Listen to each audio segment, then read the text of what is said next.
ॐ सहनाववतु सहनौ भुनक्तु सह वीर्यङ्करवावहै तेजस्विनावधीतमस्तु मा विद्विषावहै। ॐ शान्तिः शान्तिः शान्तिः। ॐ पूर्णमदः पूर्णमिदं पूर्णात् पूर्णमुदच्यते पूर्णस्य पूर्णमादाय पूर्णमेवावशिष्यते। ॐ शान्तिः शान्तिः शान्तिः। श्रुतिस्मृतिपुराणानाम् आलयं करुणालयं नमामि भगवत्पादं शङ्करं लोकशङ्करं शङ्करं शङ्कराचार्यं केशवं बादरायणं सूत्रभाष्यकृतौ वन्दे भगवन्तौ पुनः पुनः। गुरुरात्मेति मूर्तिभेदविभागिने व्योमवद्व्याप्तदेहाय दक्षिणामूर्तये नमः। वागीशात्यासु मनसः सर्वार्थानामुपक्रमे यन्नत्वा कृतकृत्या स्युः तं नमामि गजाननं। सरस्वती नमस्तुभ्यं वरदे कामरूपिणी विद्यारम्भं करिष्यामि सिद्धिर्भवतु मे सदा। चलो આપણે ત્રીજો શ્લોક વાંચીએ. પુસ્તક છે એ કંઈ અંદર નથી પડ્યું ને હવે જ્યોતિકાબેન? મમતા એક પુસ્તક અંદર પડ્યું છે હવે? નહીં ને? ઓકે ઓકે બરાબર. ના ના મારે નથી જોઈતું. આ તો આપણે એક્સ્ટ્રા અંદર પડ્યું હોય તો તમે બીજામાંથી જોઈ શકો છો બેન. શું નામ? ના ના તમે રાખો ને, તારી બાજુમાં છે. હા. પ્રાતર્નમામિ તમસઃ પરમર્કવર્ણમ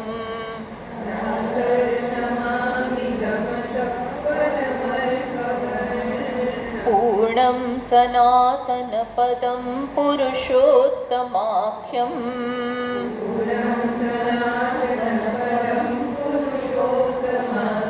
યસ્મિન્નિદં જગત શેષમશેષમૂર્તૌ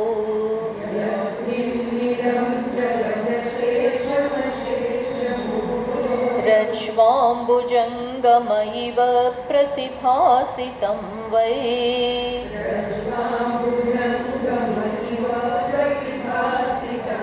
તો આ છેલ્લા શ્લોકમાં ભાષ્યકાર કહી રહ્યા છે પ્રાતર નમામિ તમસ પરમર્કવર્ણમ. આ આપણે જોઈ ગયા છીએ, પણ પ્રાતઃકાળે હું કોને નમન કરું છું? તો કે જે તમસથી અંધકારથી પર છે અને ચડિયાતું છે, પ્લસ અર્કવર્ણમ. અર્કવર્ણમ એટલે સૂર્ય સમાન પ્રકાશમાન છે, સૂર્ય જેવું છે, પ્રકાશ સ્વરૂપ. ખરેખર તો સૂર્યથી પણ વધારે. સૂર્ય તો આપણે જોઈ શકીએ છીએ, પ્લસ સૂર્યનો પ્રકાશ જેના કારણે છે એ. અને સૂર્ય કંઈ સ્વયં જ્યોતિ નથી. જ્યારે આત્મતત્વ તો કેવું છે? સ્વયં જ્યોતિ, કૂટસ્થ સ્વયં જ્યોતિ છે. કોઈ બીજાની જ્યોતિથી એનું અસ્તિત્વ કે પ્રકાશ નથી.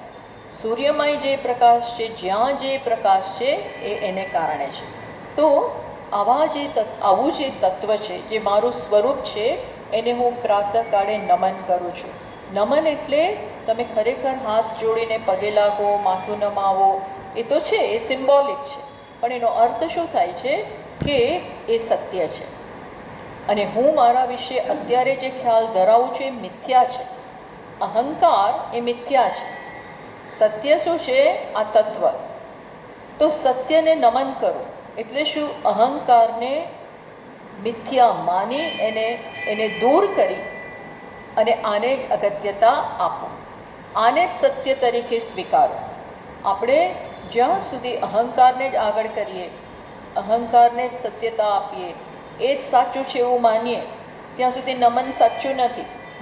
ત્યાં સુધી આપણા નમસ્કાર માત્ર ફોર્મમાં છે. ખરેખર એની સ્પિરિટ, એનું જે ખરેખર ગંભીર્ય છે એ આપણામાં આવતું નથી.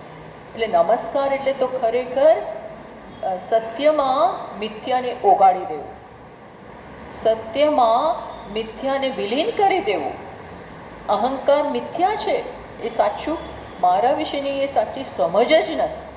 તો એને હું નમન, ઈશ્વરને પણ નમસ્કાર કરીએ, ઓમ નમઃ શિવાય, તો ત્યારે આપણે જાહેર કરીએ છીએ કે શિવ સ્વરૂપ આત્મા કે શિવ સ્વરૂપ ભગવાન એ સાચા છે, અને એમને હું સમજવું, એમને હું આગળ કરું, અને એમની જ શરણાગતિ, પહેલું સ્ટેપ શરણાગતિ છે. તો એ પણ નમસ્કાર. અને ફાઇનલ નમસ્કાર કયા છે? તો કે અહંકારને વિલીન કરી દેવો, એને જવા જ દેવો. તો આ પ્રકારે જાહેર કર્યું. અને જેને હું નમન કરું છું એના વિશે કહ્યું કે તમસઃ પરમ અર્કવર્ણમ, જે કેવું છે? તમસથી અંધકારથી પર છે, પછી અજ્ઞાનથી પર છે, સૂર્ય સમાન છે. પછી આગળ કહ્યું એના વિશે પૂર્ણમ સનાતન પદમ, એ પૂર્ણ છે અને સનાતન સ્વરૂપ. સનાતન એટલે નિત્ય, જેનો ક્યારેય પણ અભાવ ના હોય, ક્યારેય પણ એ ન હોય, એટલે તમે ખસેડી જ ના શકો, એનો ક્યારેય નાશ જ ના થાય. એને કહેવાય સનાતન પદમ. પછી પુરુષોત્તમ આખ્યમ, એનું નામ શું છે? તો કયું? પુરુષોત્તમ. પુરુષોત્તમ એટલે આપણે ગયા વખતે જોઈ ગયા, ઉત્તમ પુરુષ. એક પુરુષ છે આ જગત, ક્ષર પુરુષ, જે સતત વિકાર પામે છે, સતત અહીંયા બદલાય છે, એ ઉતરતામાં ઉતરતો પુરુષ. પછી એનાથી ચડિયાતો બીજો પુરુષ. કયો પુરુષ? માયારૂપી. માયા, અવ્યક્ત, જે આ જગતનું કારણ છે, એ એનાથી ચડિયાતો. એનાથી એ ચડિયાતો કોણ? પુરુષોત્તમ, જેને આ બંનેનો ખરેખર કોઈ સ્પર્શ નથી, જેની હાજરીમાં માયા આ જગતને સર્જે છે. આત્મતત્વ જેને પુરુષોત્તમ કહેવાય છે, એની હાજરીમાં માયા મયાધ્યક્ષેણ પ્રકૃતિ સૂયતે સચરાચરમ. ભગવાન કહે છે ને ગીતામાં, મારી હાજરીમાં. એ મારી હાજરી એટલે કે પુરુષોત્તમ કૂટસ્થ ચૈતન્ય, એની હાજરીમાં માયા જગતનો ખેલ કરે છે. જગતનો ખેલ કરનાર માયા જગત કરતાં ચડિયાત, અને જેની હાજરીમાં આ ખેલ થાય છે, જેની માત્ર હાજરીથી આ બધું થાય છે, એ કેવો? ઉત્તમ પુરુષ, ચડિયાતો પુરુષ, સૌથી ચડિયાતો પુરુષ. તો એ કોણ છે? પુરુષોત્તમ. હા, પછી કયું? પછી આગળ વાત છે યસ્મિન ઇદમ જગત અશેષમ અશેષ મૂર્તો, જેની હાજરીમાં જે પુરુષોત્તમ, જે ઉત્તમ પુરુષ, જે હું છું, મારું વાસ્તવિક સ્વરૂપ છે, એમાં યસ્મિન, એમાં આખું ને આખું જગત, એમાં આખું ને આખું જગત કોના જેવું દેખાય છે? જેનામાં, કોનામાં? આત્મામાં, કૂટસ્થ સ્વરૂપ ચૈતન્યમાં આખું ને આખું જગત દેખાય છે. કે જગતની જે સત્તા છે એ કોના જેવી છે? તો કીધું કે રજ્વામ ભુજંગમ ઇવ. રજ્વામ એટલે રજ્જુમાં, ભુજંગમ, ભુજંગ એટલે સર્પ. તો રજ્જુમાં જેવો સર્પ ભાસે છે, રજ્જુને બદલે જે સર્પ દેખાય છે નહીં, કોઈ ક્ષણે પણ સર્પની સત્તા જ નથી, છે જ નહીં, તો દેખાય છે. એમ આત્મામાં કોઈ ક્ષણે પણ જગત છે જ નહીં, પણ દેખાય છે. રજ્વામ ભુજંગમ ઇવ પ્રતિભાસિતમ. પ્રતિભાસિતમ એટલે દેખાય છે, પ્રતિબિંબિત થાય છે, પ્રતીત થાય છે. શું છે? જગતની પ્રતીતિ છે, સાચ્યું નથી, સત્યતા નથી. શું છે? માત્ર પ્રતીતિ. આ પ્રતીતિ સમજો છો? દેખાય, હોય નહીં. જગત આવું છે. કેવું છે? કેવું છે? પ્રતીતિ. જગતને નામ આપી શકીએ પ્રતીતિ, સત્ય નહીં. એ સમજાવે છે અહીંયા. તો સત્ય કોણ છે? આત્મા. બોલો, જે દેખાતો નથી એ સત્ય છે, જે પ્રતીત થાય છે એ માત્ર દેખાવ છે. એટલે આપણે જે જોઈએ છીએ ને, હવે આ સમજવાનું બરોબર. આ જે દેખાય છે એ મારા કારણે દેખાય છે. હું મારા કારણે એટલે આ વ્યક્તિ નહીં. કોણ? આત્મા. એ દેખાતો નથી. આ વ્યક્તિ દેખાય છે, પણ એ વ્યક્તિ એ પ્રતીતિ. હું પ્રતીતિ એટલે આ શરીર એ પ્રતીતિ, તમે પ્રતીતિ, ટેબલ પ્રતીતિ. આ સમગ્ર ઠોસમ ઠોસ જગત દેખાય, ઠોસ જેવું લાગે છે એ છે કેવું? પ્રતીતિ, દેખાવ. બોલો, આ કોણ કહી શકે? હવે વૈજ્ઞાનિકો આ થોડું થોડું કહે છે કે આ તો બધું માત્ર દેખાવ છે. હવે સાયન્ટિસ્ટ પણ કહે છે કે જેનું આ ડાયમેન્શન છે, જેને કારણે આ દેખાય છે ને, તો 4th ડાયમેન્શન છે. એ લોકો પણ હવે આ કહેવા માંડ્યા છે. એ જ વસ્તુ વેદાંતમાં તો એ જમાનાથી ચાલી આવે છે. એટલે આ માત્ર એક પ્રતીતિ છે. કોની પ્રતીતિ? જોનારની. જોનારની આ પ્રતીતિ છે. આટલું મોટું રહસ્ય વેદાંત જાહેર કરે છે. એટલે આ રહસ્ય આપણે સમજી અને એને ઉતારવાનું છે. અત્યારે આપણા ઉપર જગત બહુ હાવી થઈ જાય છે. જગત બહુ હાવી થયેલું છે. પહેલાં અહંકાર હાવી થયેલો છે, એ મિથ્યા છે. બધું મિથ્યા જ હાવી થઈ ગયું છે. બધું મિથ્યા, જે માત્ર સર્પસ્થાનીય છે, સર્પ જેવું છે, જાંજવાના જળ જેવું છે. શુક્તિકામાં રજત દેખાય, છિપોલી જે ચાંદી જેવી દેખાય છે, ત્યાં ચાંદી તો છે જ નહીં, દેખાય છે. એમ આત્મા જગત જેવો દેખાય છે. દેખાય છે, જે દેખાય છે એ સાચું નથી. જોનાર સાચો છે. કોણ સાચું છે? જોનાર. જોનારમાં પણ શું સાચું છે? આ આંખ સાચી નથી, શરીર સાચું નથી, મન સાચું નથી, આ ઉપાધિ સાચી નથી. કોણ? સાક્ષી. સાક્ષી, કુટસ્થ ચૈતન્ય, એ જ સાચું છે. પણ આપણે તો આને સત્યતા આપીએ, પછી આને સત્યતા આપીએ, મનને સત્યતા આપીએ અને જગતની સત્યતા આપીએ. એટલે ચક્કર ચક્કર ચક્કર ચક્કર આપણા જીવનને આપણે ચક્કર કહી શકીએ. એમાં બધું ગોળ ગોળ જ ફરીએ છીએ. એક ખોટામાંથી બીજા ખોટામાં, બીજા ખોટામાંથી, કારણ કે મૂળ જ ખોટું છે. એટલે વિદ્યારણ્ય સ્વામીએ કહ્યું પંચદશીમાં કે એક વમણમાંથી પછી આપણે બીજા વમણમાં, બીજામાં આ જગતમાં કેવું, એક વમણમાંથી વમણમાં એકવાર તમે પડ્યા ને પછી બહાર જ ના નીકળો. ગોળ ગોળ ફેરવીને તમને ડૂબાડી દે.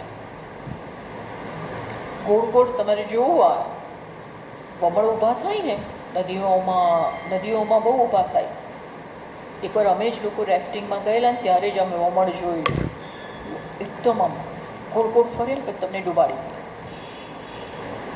તો આ તો કેવું છે, એક વમણમાંથી બીજામાં, બીજામાંથી ત્રીજામાં. એટલે આ જગતનું સોલ્યુશન જગતમાં નથી. જગતના પ્રશ્નોનું સોલ્યુશન, ઉકેલ જગતમાં છે નથી, ક્યાંય નથી. એમાં તો નથી જ. આપણે એમાં જ એના સોલ્યુશન શોધીએ છીએ. એનું સોલ્યુશન એનાથી ઊંચી સત્તામાં જવાનું છે. કઈ સત્તા? એનાથી ઊંચી કઈ સત્તા? આત્મા. ત્યાં તો આપણે જોતા જ નથી.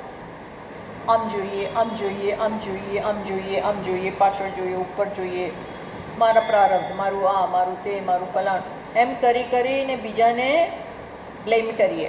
આ બ્લેમિંગ ગેમ આપણા જગતમાં, આપણા જીવનમાં ચાલે છે. શું? બ્લેમ. આમના કારણે જ. અમુક અંશે સાચું હશે, અમુક અંશે વ્યવહારિક સત્તા. પણ જે ધીર પુરુષ છે, ધીર એટલે આ રહસ્ય જાણનારા, વિવેકી, અને શું કહેવાય, વેદાંતમાં વિવેકી એટલે બહુ નમ્રતા બતાવે એ નથી અર્થ. વિવેકી એટલે કેવો, જે સત્ય મિથ્યા છૂટા પાડે છે, સત્યનો પગ. પરમહંસ. પરમહંસ પહેલા જ શ્લોકમાં કહ્યું ને, આ આત્મતત્વ તો પરમહંસોની જ ગતિ છે. આત્મતત્વમાં પરમહંસોની ગતિ છે. પરમહંસ ગતિમ તુરીયમ, અતુરીય અવસ્થા એ કોની, કોણ પહોંચે ત્યાં? પરમહંસો. બીજા તો આમને ચક્કર ચક્કર ચક્કર ચક્કર, એક વમણમાંથી બીજા વમણ. આ છે આપણું જીવન. એટલે આ સમજવું અને ગંભીરતાપૂર્વક વિચારવું ને જીવનના નિર્ણયો કરવા કે હું જે નિર્ણય કરું છું એ મને શું આત્મા સુધી લઈ જશે, આત્માની સમજ પ્રાપ્ત કરાવડાવશે, એટલે કયો માર્ગ હું પસંદ કરું છું. એમાં ચક્કરમાં વધારે ચક્કર એવું કરીએ છીએ કે પછી બહાર નીકળીશું. હંમેશા બહાર નીકળવાનો પ્રયત્ન કરવો. અને બહાર નીકળવા માટે બીજી દૂર ક્યાંય જવાની જરૂર નથી. કેવી રીતે નીકળવું, કેવી રીતે નીકળવું, એ તો બહુ દૂર છે. ક્યાંય દૂર નથી. ક્યાં છે, ક્યાં છે? 2-3 મિનિટ શાંતિ લઈ લેવી વચ્ચે. આવું બધું જ્યારે થાય ને, થોડી શાંતિ, રિસેસ લઈ લે. ઘણા ડૂબ કામમાં હોઈએ, બધું બહુ ચાલતું હોય, ટાઈમ જ નથી, એવું ના કરવું. આમાંથી ટાઈમ કાઢવો. 10 મિનિટ બેસી જવું. આ એક લેવલે થાય છે અને મારું સત્ય બીજા લેવલે છે, હું બીજા લેવલે છું. આને હું ઇમ્પોર્ટન્સ ના આપું. ગમે એવી ઘટના હોય, હા, આમાં જ સોલ્યુશન છે. નહીં તો અહંકાર રડા રોડમાંથી બહાર જ ના આવે. અહંકારને રડા રોડ જ કરવા જોઈએ. બીજાને પકડો, આને પકડો, આને પકડો, આને પકડો. અને માયા એવી છે ને કે એકવાર આપણે આવામાં પડ્યા તો એ તો તમને એના તરફ ખેંચે. દરેક તત્વો એના તરફ ખેંચે. તો આપણે પ્રયત્નપૂર્વક એમાંથી બહાર નીકળવાનું. અમારામાં નથી. આ તો બધું રજ્વામ ભુજંગમ ઇવ પ્રતિભાસિતમ. રજ્જુમાં જેવી રીતે સર્પ ભાસે કે માળા ભાસે કે ભૂછિદ્ર ભાસે એમાં ભાસે છે. કોઈ પણ ઘટના હોય, આમાં ક્યાંય સત્યતા જ નથી. આ તો બધું એના ક્રમ પ્રમાણે ચાલે છે. સ્થિત પ્રજ્ઞા આનાથી મુક્ત રહે. પણ આજે પહેલાં જાણવું પડે ને. પહેલાં બુદ્ધિથી સમજીએ. જો બુદ્ધિથી જ આ બરોબર સમજવાનું છે. બુદ્ધિથી ના સમજે ને તો પછી બુદ્ધિ જ ભ્રમમાં રહે છે. એટલે બુદ્ધિને બરોબર તેજીલી બનાવો આ સમજવા માટે.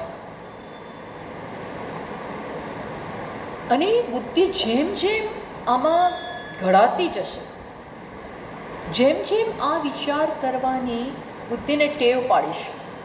આપણે તો પહેલાં બીજા જ વિચાર કરીએ. એ કરો એની ના નથી, પણ અલ્ટિમેટ સોલ્યુશન આમાં શોધો. એટલે સામાન્ય ઘટમાળમાંથી બહાર નીકળવું પડે અને આ રીતે વિચાર કરવો પડે કે આની કેટલી સત્યતા, હું કેટલું સત્યતા આપીશ. આ તો માત્ર એક ખેલ છે, જાદુ છે. જાદુને જાદુના સ્થાને રહેવા દો, આભાસને આભાસના સ્થાને રહેવા દો. આ બહુ બળ માગે, હા, બહુ બળ માગે. એટલે આપણી બુદ્ધિને બળવાન બનાવવાની છે. સ્ટ્રોંગ આપણે કહીએ ભાઈ પ્રોટીનની બહુ જરૂર છે, કેલ્શિયમની બહુ જરૂર છે, એ લો,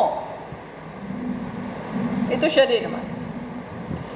પણ બુદ્ધિને જો આ રીતે તમે આ રીતે વિચાર કરતાં આપણે નહીં શીખવાડીએ તો બુદ્ધિ ઢીલી જ રહેશે અને સિદ્ધિ ક્યાં જશે?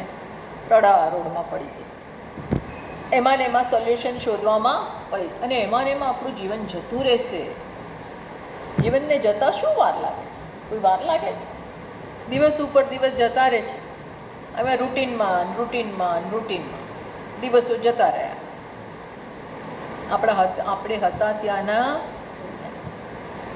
કારણ કે આ નથી સમજતા. શું નથી સમજતા? રજ્વામ ભુજંગમ ઇવ, આ તો રજ્જુમાં સર્પ ભાસે એમ આ જગત ભાસી રહ્યું છે મારામાં. મારી આ ખેલ છે, મારો ખેલ છે. માયા માત્રમિદમ સર્વમ,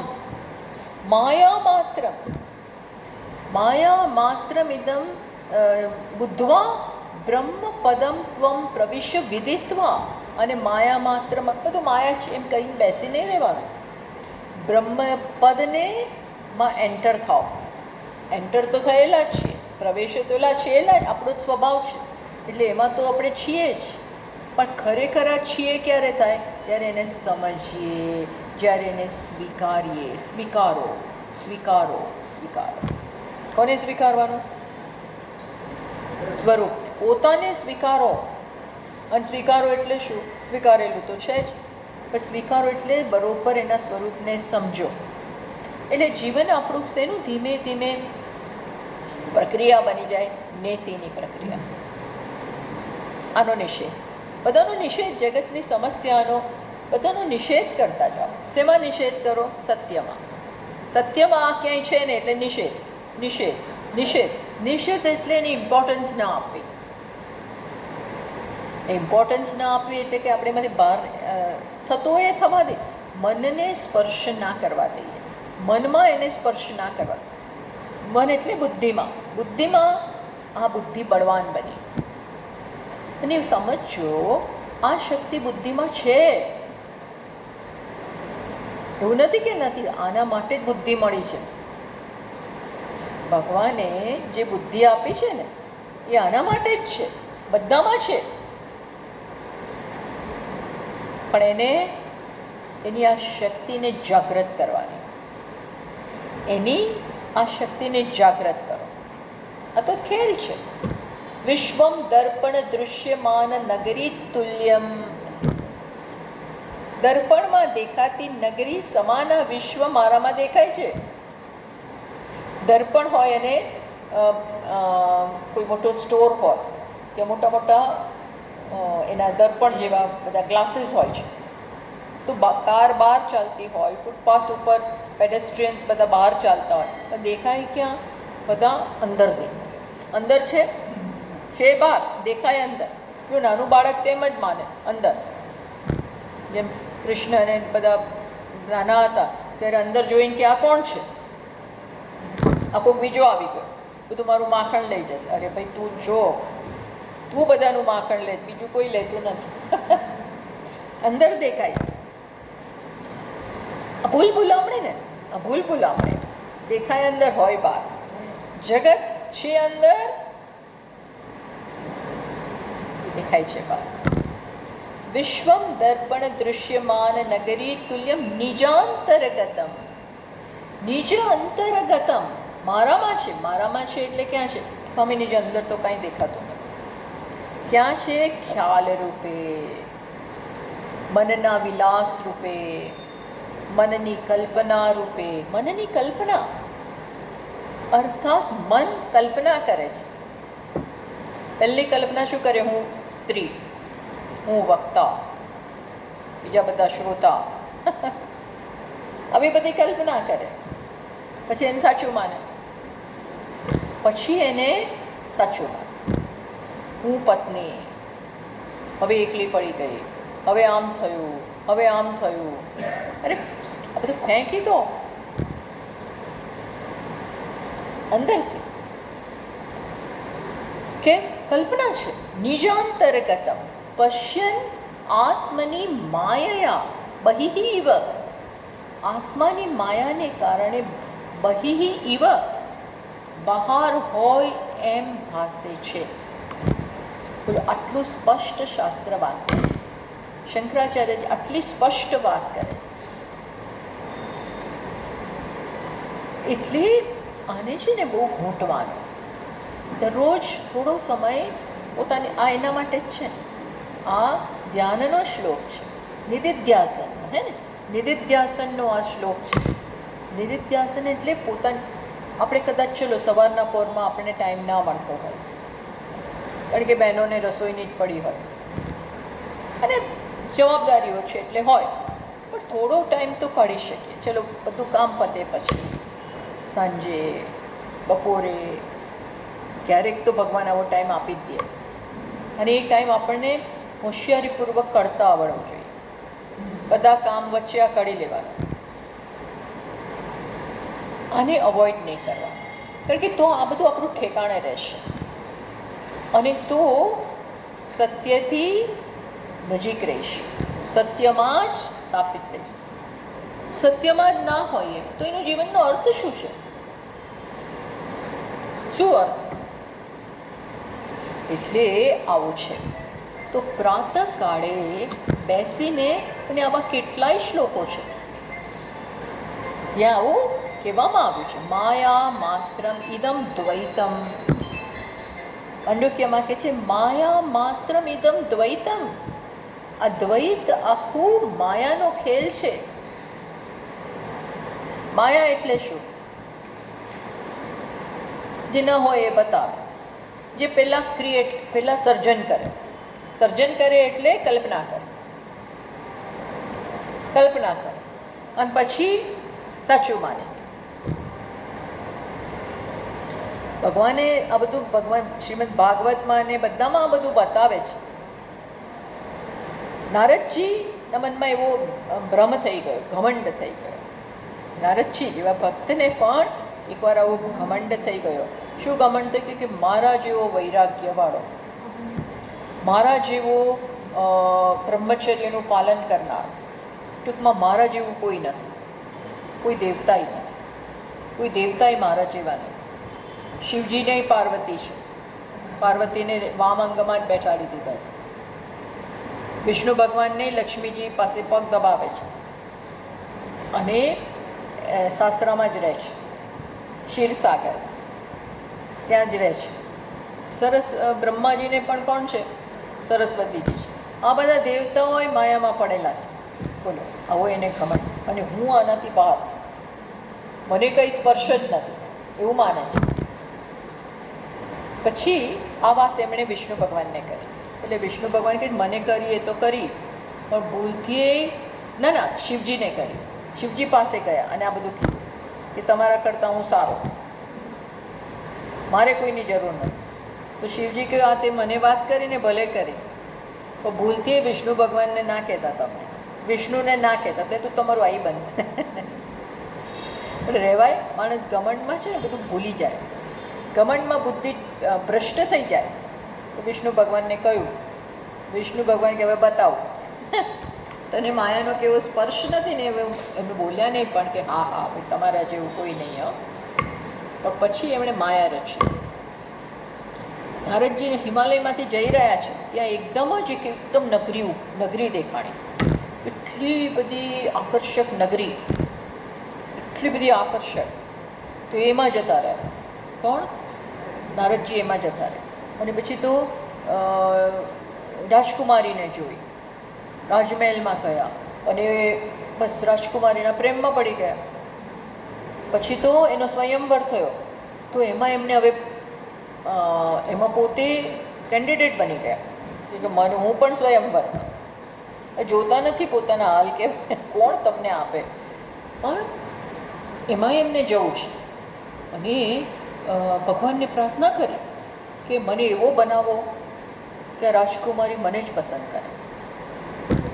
હવે ભગવાન એક સારું બનાવી દઈશ, બોલ્યા નહીં પણ એમને.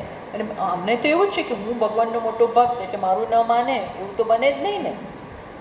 તો ભગવાને એને રૂપ આપી દીધું અને સ્વયંવર ચાલુ થયો. એક પછી એક રાજાઓ પાસે રાજકુમારી જાય છે અને ક્યાંય હજી વરમાળા પહેરાવતી નથી. ત્યાં એનો ટર્ન આવ્યો નારદજી પાસે. તો નારદજીને એમ કે હમણાં પહેરાવશે, હવે નાખશે જ, કારણ કે મને એકદમ સ્વરૂપવાન બનાવી દીધો છે, હેન્ડસમ. તો પેલી વરમાળા પહેરાવવાના બદલે એવી ગુસ્સે થઈ એટલી ગુસ્સે થઈ સાચી તમારી હિંમત કે આમાં આમાં મારા સ્વયંમાં તમને શું જોઈને આવ્યા, તમારું મોઢું તો જુઓ. અને એટલી મજાક એટલે ગુસ્સે જ થઈ ગઈ કે તમારી આવી હિંમત જ કેમ.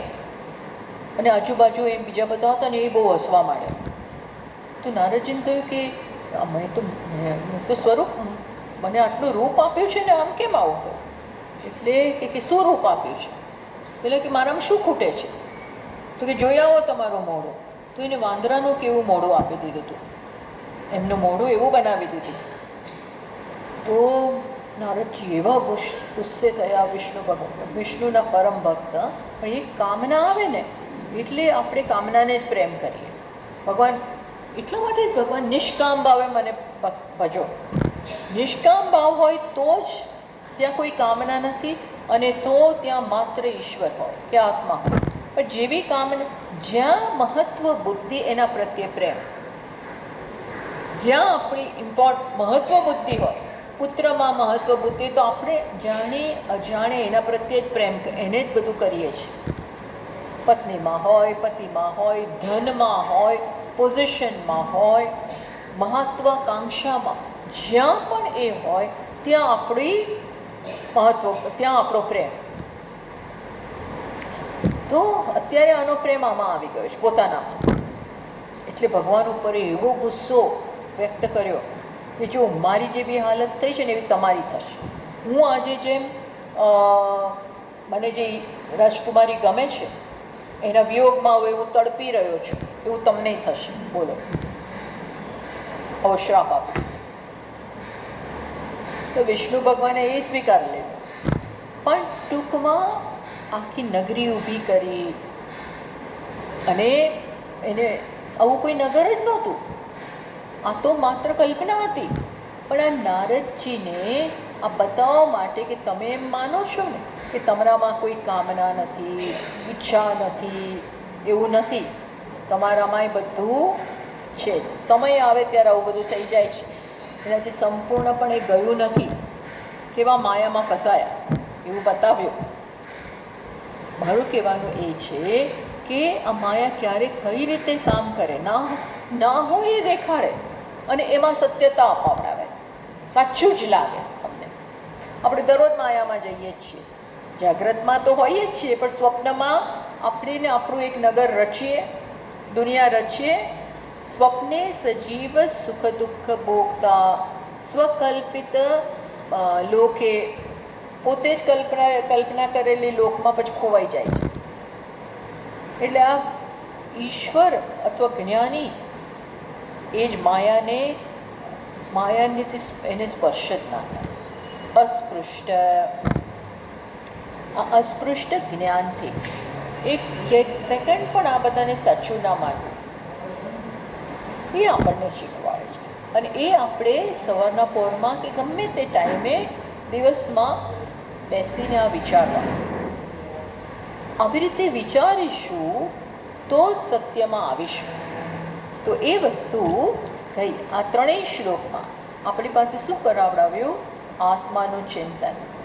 અશેકરે માત્ર 3 શ્લોકમાં આત્માનું શ્રેષ્ઠ રીતે સવારના પોરમાં નિધિધ્યાસન કરીએ એના માટે આ કરાવડાવ્યું. પછી છેલ્લે કહે છે જુઓ,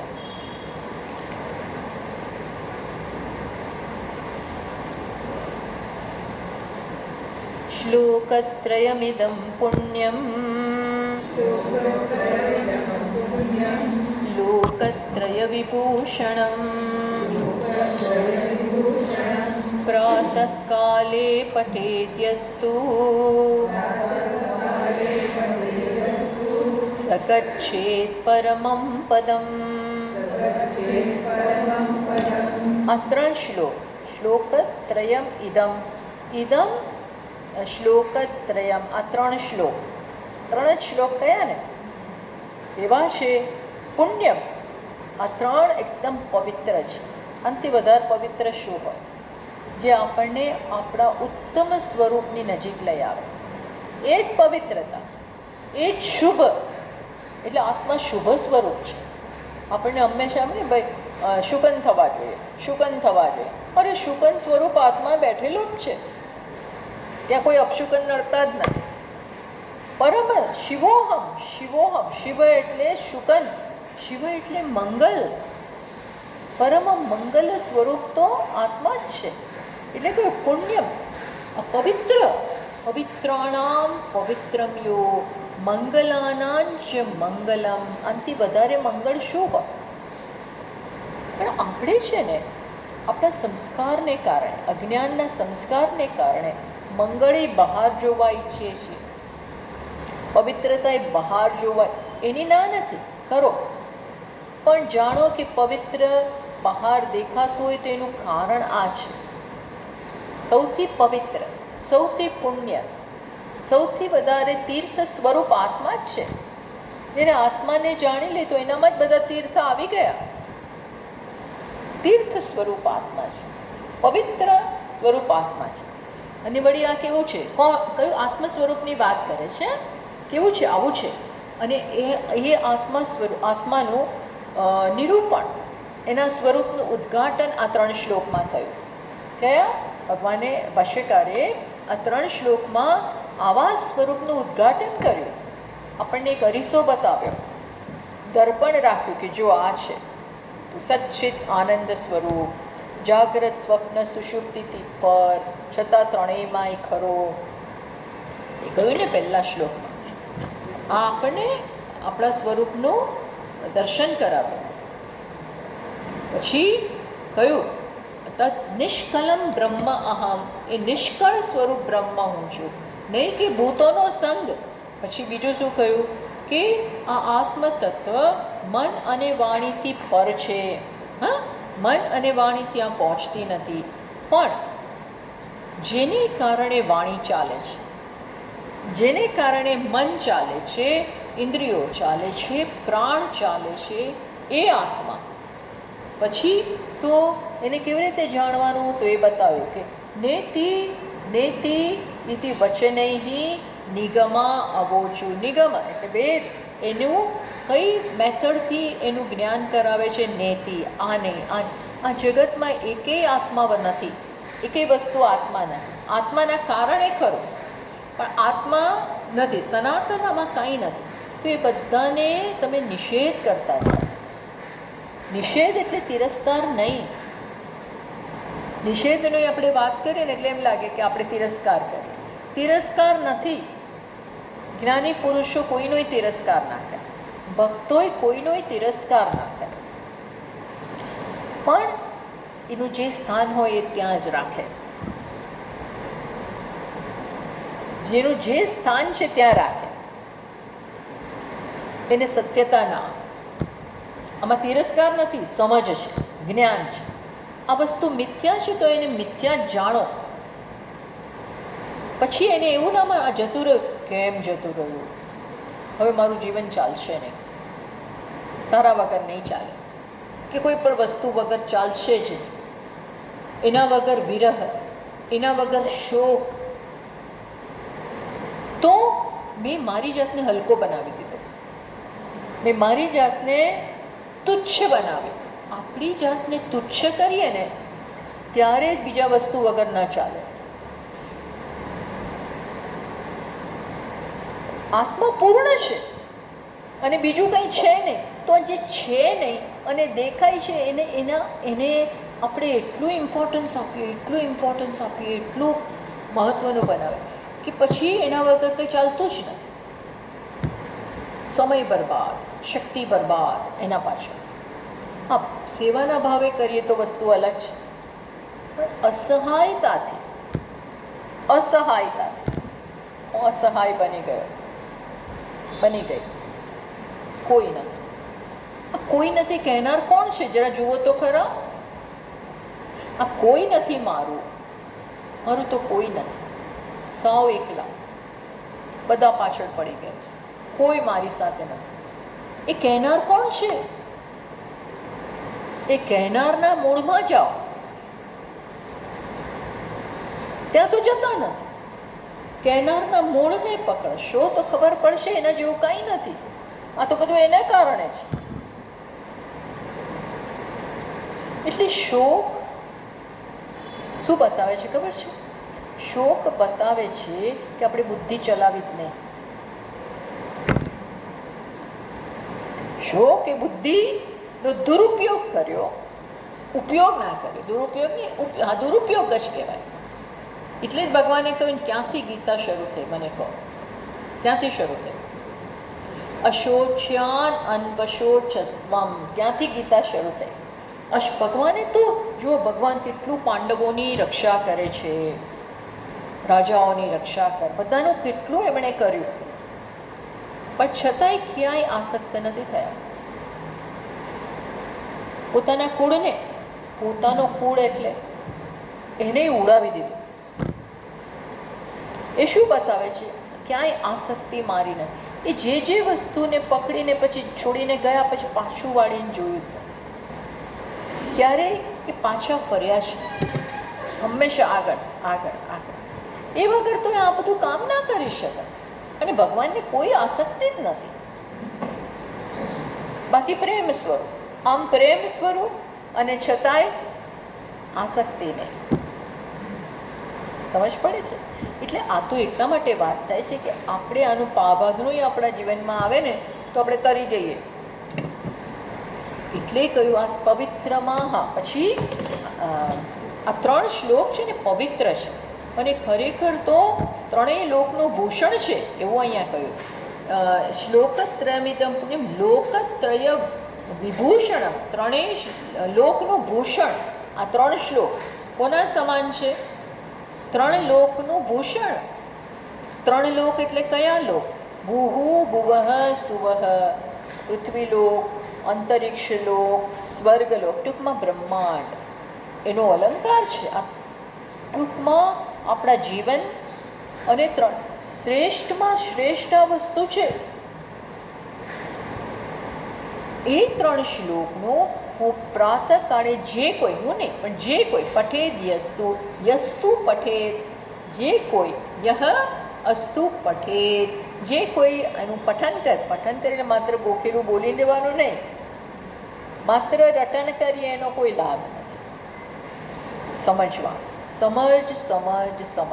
સમજતી તો એને બી શું મળે? ગચ્છે પરમમ પદમ. એને પરમ પદની એ પરમ પદ ક્યાંય જવાનું નથી. ભલે લખ્યું કે એ ગચ્છે પરમમ પદમ, એ પરમ પદને પ્રાપ્ત કરે છે, ત્યાં પહોંચે છે એવું લખ્યું, પણ અહીં પહોંચવાનું છે. કોઈ ગતિ છે ખરી? આમાં ગતિ છે? ના, કોઈ ગતિ નથી, કંઈ જવાનું નથી. એવું કોઈ ફિઝિકલ અંતર નથી કાપવાનું. આ તો કેવું અંતર કાપવાનું છે? આ જાણી લીધું તો તમે બૌદ્ધિક દ્રષ્ટિએ આત્મામાં આવી ગયા પાછા. અજ્ઞાનમાંથી જ્ઞાન, એ જ ગતિ કરવાની છે. અજ્ઞાનમાંથી જ્ઞાન, વાસ્તવિક ગતિ નથી. એવું નથી કે અહીંથી હવે કૈલાસ જઈએ એટલે પરમપદ, અહીંથી હવે આપણે વિષ્ણુલોકમાં ગયા, ગોલોકમાં ગયા, સાકેત ગયા, ક્યાંક ગયા, બ્રહ્મલોક ગયા. અરે બ્રહ્મનો લોક તો અહીંયા જ છે. બ્રહ્માજીનો લોક ત્યાં છે, પણ બ્રહ્મ સ્વરૂપ તો અહીંયા જ છે. બ્રહ્મ તો અહીંયા જ. એટલે પોતાના સ્વરૂપમાં એ પાછો આવે છે. પોતાના સ્વરૂપમાં પાછા આવવું એનાથી વધારે પવિત્ર ઘટના જ નથી. એનાથી વધારે કોઈ પવિત્ર પુણ્ય, તમારે ભગવાનની કૃપા કરવી હોય ને તો આ શ્રેષ્ઠ કૃપા. પછી તમે બીજી નાની નાની કૃપા માગો કે મને ભાઈ ઇન્સ્યોરન્સ કરાવી દે ને ફલાણું કરાવી દે ને ઢીકડું કરાવી દે, એ બધું માગીએ તો એ શ્રેષ્ઠ કૃપા નહીં. તો કે ભાઈ તારે આ જોઈએ તો હું આપું. પણ કારણ કે માણસ જે માગે ને એની ત્યાં જ મહત્વ બુદ્ધિ હોય. એટલે ભગવાન એમ કે ના, હું એ નહીં આપું, તને જ્ઞાન આપીશ. તો પણ આપણને જ્ઞાન જોઈતું જ નથી. આપણને જ્ઞાનની કિંમત જ ના હોય. આપણને કેની કિંમત હોય? એક ઘર મળી જાય એની કિંમત હોય. તો આપણને જ્ઞાન આપે ને એ આપણે ફેંકી દઈએ. જેમ બાળકને પપ્પાનો ટેલિફોન વાપરવો હોય, મોબાઈલ વાપરવો હોય, તમે એને સામે સારામાં સારી ચોકલેટ આપો, જે આપો, બીજું કેટલુંય આપો, એ બધું ફેંકી દઈએ. એ ભગવાન બહુ સારી રીતે જાણે છે કે હું જ્ઞાનનું નિરૂપણ કરું પણ કોઈને જ્ઞાનમાં લાવી ના શકું. એના પ્રયત્ન આ રીતે નિરૂપણ થાય પછી તો એ વ્યક્તિ જાતે જ સમજવું પડે.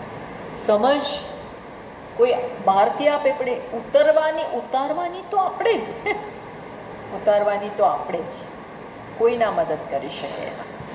તો એ પોતાના આ ત્રણેય શ્લોકનું આ રીતે ભાષ્યકાર એનું ફળ કહે છે કે તમે આ જો આનું ચિંતન કરશો, મનન કરશો વહેલી સવારે કે કોઈ પણ એક સમયે, તો તમે આત્મામાં અહીં ભલે લખ્યું પરમમ પદમ ગચ્છેત, પરમ પદને, પણ ભગવાન જેમ કહે છે તદ્ધામ પરમમ મમ, એ મારું પરમધામ એટલે આત્મા જ પરમધામ છે.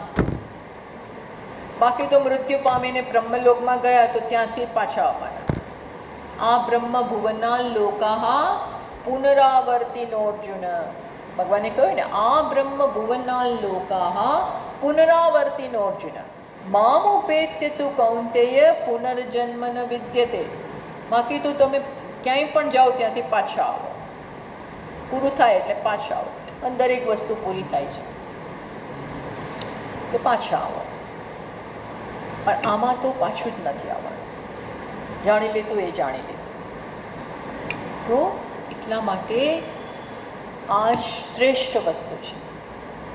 જે આની ખરેખર સમજશે, ખરેખર નિધિધ્યાસન કરશે, સવારના પહોરમાં થોડો સમય આની સાથે કાઢશે, એને આ પ્રકારનું ફળ. એ વિચારો ને કે મારામાં કાંઈ જ ખૂટતું નથી. બધા આંખો બંધ કરી શકે, બધા પોતાની આંખ બંધ કરી શકે અને આખું આપણે વિચારીએ. આને ધ્યાન કહેવાય. હા, બધા આંખ બંધ કરે, ઊંઘી નહીં જવાનું, આંખ બંધ કરીને. પણ શું છે કે આત્મા મારું સ્વરૂપ જ છે અને આત્મા સચ્ચિદાનંદ સ્વરૂપ છે. હું જે ઈચ્છું છું એ આત્મામાં જ છે, આત્મા જ છે. આ જગત તો માત્ર દેખાય છે, દૃશ્ય છે, પણ મિથ્યા છે, એની કોઈ સત્યતા નથી. તો હે ઈશ્વર, આત્મ સ્વરૂપ ઈશ્વર, મને આ સુજાડો, આ સમજાવો અને આમાં જ મારી એકમાત્ર ગતિ હોય એવું આપ કરો. કાંઈ ખૂટતું નથી, કશું ખૂટતું નથી, એવું ભારપૂર્વક સમજવાની જરૂર છે. ઓમ શાંતિ શાંતિ શાંતિ. તો આપણે પણ ભગવાનને પ્રાર્થના કરીએ કે આ જ્ઞાન આપણામાં ઉતરે. શ્રવણની સાથે સાથે મનન કરવાનું, મનનની સાથે સાથે નિધિધ્યાસ. આ જ ઉપાય છે આત્મજ્ઞાનના. આત્મા વા અરે દ્રષ્ટવ્ય, આત્માને જોવો જોઈએ, સમજવો જોઈએ, પણ એના ઉપાય બતાવ્યા. શ્રોતવ્ય, મંતવ્ય, નિધિધ્યાસિતવ્ય. શ્રવણ કરવું જોઈએ તો જ સ્વરૂપ આપણને વક્તા બતાવે.